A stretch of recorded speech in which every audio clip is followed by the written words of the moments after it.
সকালবেলা নাস্তার টেবিলে যদি এরকম ধোয়া ওঠানো চিকেন স্যুপ থাকে তাহলে ধরেই নিন ওদিন আপনার বাসায় একটু নাস্তার পরিমাণটা বেশি বানাতে হবে। আমার বাসায় তো আমি যেদিন এই স্যুপটা বানাই সেদিন আমার কর্তামশাইয়ের জন্য এবং আমার ছেলের জন্য কিন্তু নাস্তার পরিমাণটা একটু বেশি পরিমাণেই বানাতে হয়। আসসালামু আলাইকুম everyone, welcome back to my channel Swadify by Naima নিপুতে। আজকে আমি আপনাদের জন্য নিয়ে এসেছি একটি মজার রেসিপি, সেটা হচ্ছে বাংলাদেশে হোটেল স্টাইলে চিকেন স্যুপ রেসিপি। এটি নান, পরোটা বা রুটি যে কোনো কিছুর সাথে জমে যায়। চলুন পুরো প্রসেসটি দেখে নেওয়া যাক। চিকেন স্যুপ বানানোর জন্য আমার এখানে লাগছে 500 গ্রাম চিকেন, যা আমি মিডিয়াম সাইজ করে কেটে ধুয়ে পরিষ্কার করে নিয়েছি। এর সাথে আমার আরও লাগছে 3 টুকরা এলাচ, এলাচের মুখগুলো আমি ফাটিয়ে নিয়েছি, 2 টুকরা দারুচিনি, হাফ কাপ পেঁয়াজ বাটা, 1 চা চামচ আদা বাটা, 1 চা চামচ রসুন বাটা, 2 টুকরা পাউরুটি ব্রাউন অংশটা আমি কেটে বাদ দিয়ে দিয়েছি এবং ছোট ছোট পিস করে কেটে নিয়েছি, 1 কাপ লিকুইড দুধ এবং আমার সবসময়ের সঙ্গী ঘি।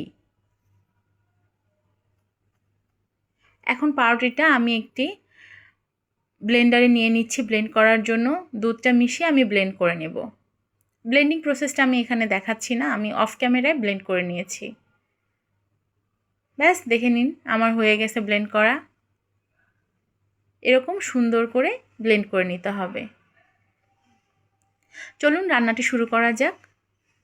রান্নার জন্য আমি চুলাতে একটি পাত্র বসিয়ে দিয়েছি, সেখানে আমি 2 টেবিল চামচ সয়াবিন তেল নিয়ে নিয়েছি। সয়াবিন তেলের মধ্যে এখন আমি গোটা মশলাগুলো দিয়ে দিচ্ছি।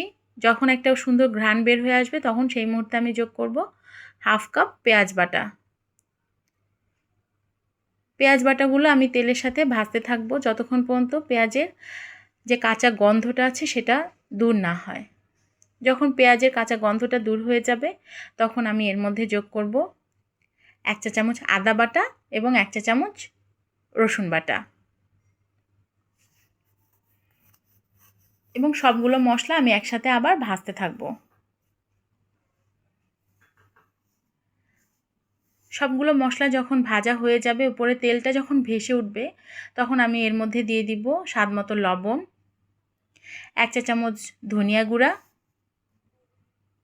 এবং 1 চা চামচ গরম মশলা গুঁড়া। আমি এখানে গরম মশলার কেনা গুঁড়াটা ব্যবহার করেছি, আপনারাও গরম মশলা কেনা গুঁড়াটা ব্যবহার করতে পারেন বা বাসায় গরম মশলা গুঁড়া করে সেটা ব্যবহার করতে পারেন। মশলাগুলো একসাথে কষাতে থাকবো। কষানোর এই ফাঁকে আমি এখানে নিয়েছি 1/3 কাপ টক দই। টক দইটা আমি দেখতেই পাচ্ছেন সুন্দর করে ফেটিয়ে নিয়ে নিচ্ছি। টক দইটা ফেটানো হয়ে গেলে আমি এই কষানো মশলার মধ্যে টক দইটা দিয়ে দিব। টক দইটা মশলার মধ্যে দেওয়ার পরে আমি আবারও টক দইটা সহ মশলাটা কষাতে থাকবো। যখন টক দই এবং মশলা কষানো হয়ে গিয়ে এইরকম তেলটা উপরে ভেসে উঠবে, সেই মুহূর্তে আমি আগে থেকে ধুয়ে পরিষ্কার করে রাখা মাংসগুলো এর মধ্যে দিয়ে দিব। মাংসগুলো দেওয়ার পরে আমি এর মধ্যে কিছুটা গোলমরিচ গুঁড়া দিয়ে দিব এবং নেড়ে চেড়ে মিশিয়ে দিব।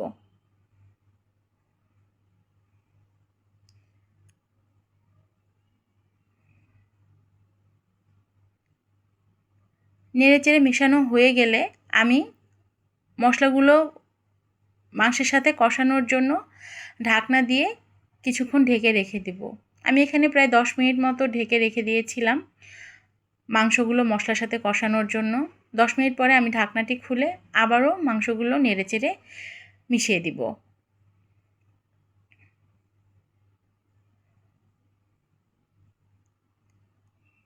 মাংসগুলো যখন কষানো হয়ে যাবে সেই মুহূর্তে আমি এখানে যোগ করব 7-8টি কাঁচামরিচ। আমি কাঁচামরিচের মুখগুলো একটু ফেড়ে নিয়েছি যাতে ঝালটা বের হয়ে আসে। হালকা ঝাল যেন বের হয় সেটা খেয়াল রাখতে হবে। এরপরে আমি এর মধ্যে যোগ করব আগে থেকে ব্লেন্ড করে রাখা পাউরুটি এবং দুধের মিশ্রণটি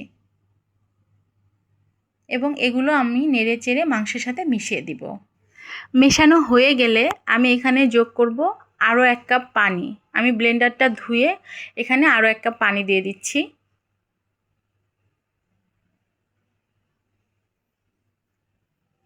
এবং অপেক্ষা করব আমার গ্রেভিটা একটু ঘন হয়ে আসা পর্যন্ত।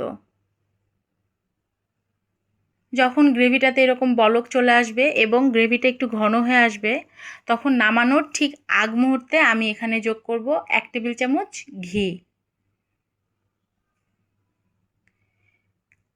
এবং 1 চা চামচ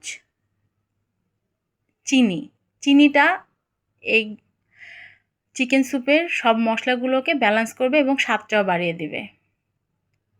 আরও যোগ করব 2 থেকে 3 ফোঁটা কেওড়া জল। আপনাদের হাতের কাছে যদি কেওড়া জল না থাকে সেক্ষেত্রে আপনারা কেওড়া জলটাকে স্কিপ করতে পারেন। আমার ছিল তাই আমি ব্যবহার করেছি।